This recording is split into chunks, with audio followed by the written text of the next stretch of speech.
আজকে অনেক দিন পর বাসা থেকে একটু বের হলাম। বাসায় বসে থাকতে থাকতে অনেক বেশি বোরিং লাগছিল, তাই ভাবলাম যে নিজের জন্য একটু সময় বের করা যাক। তো আসসালামু আলাইকুম এভরিওয়ান, আপনারা সবাই কেমন আছেন? আলহামদুলিল্লাহ, আপনাদের দয়ায় আমি এখন অনেক বেশি ভালো আছি। তো রাতের বেলা চলে যাচ্ছি একটা অনেক সুন্দর রেস্টুরেন্টে, যেটা আমি আপনাদেরকে উপরে গিয়ে দেখাচ্ছি। না না, লোকেশন তো আমি দেখাবো না, আপাতত লোকেশনটা সিক্রেটই থাক, তা না হয়তো আপনারা সবাই চলে আসবেন।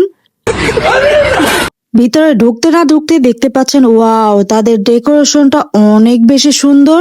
ভিতরে ঢুকেই তো এক নজরে পুরো ঢাকা শহর আমি দেখে ফেলেছি। আর এত সুন্দরভাবে ওদের রেস্টুরেন্টটা সাজানো, আমি তো খাবার অর্ডার দিতে ভুলে গিয়েছি। ভাবছিলাম আগে ছবি তুলবো নাকি খাবার অর্ডার দিব, এটাতে আমি কনফিউজ। এত সুন্দর সাজগোজ দেখে ভাবলাম যে নিজের পেটটা পরে ভরাবো, আগে আমার ফোনের পেটটা ফুল করে নিই পিক তুলে, দেন তারপর নিজের পেট ভরানো ভাবা যাবে। এক একটা কন্যার এত সুন্দরভাবে সাজানো, এখানে যদি আমি পিক না তুলি আমার কাছে অনেক বেশি অন্যায় হয়ে যাবে আমার মনে হচ্ছিল। রেস্টুরেন্টের লোকরা মনে করেছিল মনে হয় আমি শুধু এখানে পিক তুলতে এসেছি, কিছু মনে হয় খাবার অর্ডার দিব না, না খেয়ে চলে যাব। তাই তাড়াহুড়ো করে তারা আমাকে মেনু কার্ডটা এনে দেয়। তো আমিও ভাবলাম যে ঠিক আছে, আগে অর্ডার দিয়ে দিই, দেন তারপর পিক তুলবো। ভাবলাম যে খাবার দিতে তো তাদের অনেক টাইম লাগবে, তার মধ্যে আমি অনেক কয়েকটা পিক তুলে নেই আর আপনাদেরকে এই জায়গাটা সুন্দর করে ট্যুর দিয়েও দেই। অনেকদিন পর বাইরে এসে বুঝলাম যে ছোট ছোট মুহূর্ত কত সুন্দর স্মৃতি হয়ে রয়ে যায়। তাই এই সন্ধ্যার ছোট্ট ছোট সুন্দর মুহূর্তগুলো আপনাদের সাথে শেয়ার করলাম।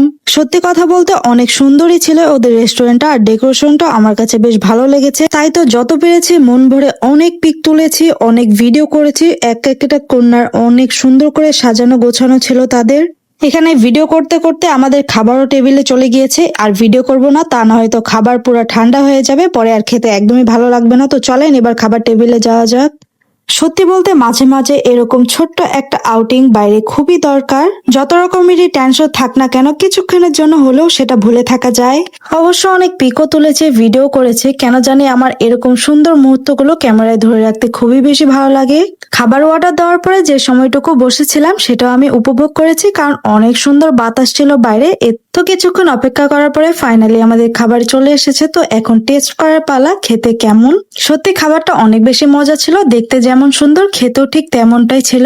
এই সুন্দর মৃদু মৃদু বাতাসে হালকা হালকা করে খাবারও খাচ্ছিলাম, একটু একটু গল্পও করছিলাম। সত্যি আজকের সময়টা খুব সুন্দর কাটলো। মাঝে মাঝে আপন মানুষদের সঙ্গে বা নিজের জন্য একটু হলেও সময় বের করে এভাবে নিজেকে একটু টাইম পাস করার দরকার। সত্যি বলতে আজকের সন্ধ্যাটা আমি নিজের মতো করে উপভোগ করেছি। যেমন খাবারও সুন্দর ছিল, ওদের জায়গাটাও অনেক বেশি সুন্দর ছিল। চারপাশটা যেমন সাজানো গোছানো, তেমনি ছিল পরিবেশটা অনেক শান্ত। তাই এখানে এসে আমার মাইন্ডটা একবার ফ্রেশ হয়ে গিয়েছে। এখানকার খাবারটা এত বেশি মজা ছিল যে আমি তাড়াতাড়ি করে খাওয়া শেষ করে দিয়ে আবার আমরা অর্ডার করে দিয়েছি বার্গার। এখানে বার্গার ছিল 5 পিস। বার্গার নিয়েছিলাম কারণ আমার বার্গার খুবই পছন্দ। আর এখানে 5 রকম ফ্লেভারে বার্গার ছিল, সবগুলো আলাদা আলাদা ফ্লেভার। আর বার্গারটা সত্যি মজা ছিল।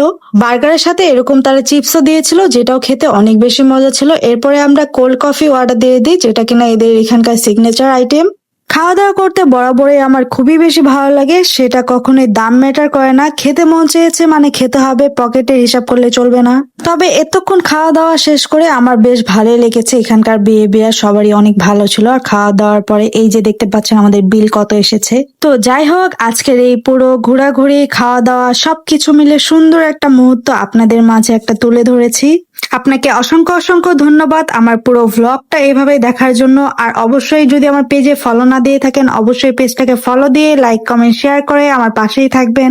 অবশ্যই কমেন্টে জানাতে ভুলবেন না আমার মতো আগে আপনি পিক তুলে নেন নাকি আগে খাবার খান, অবশ্যই কমেন্টে জানাবেন। আল্লাহ হাফেজ, আজকের মতো ভিডিওটা এখানেই শেষ করছি, বাই বাই।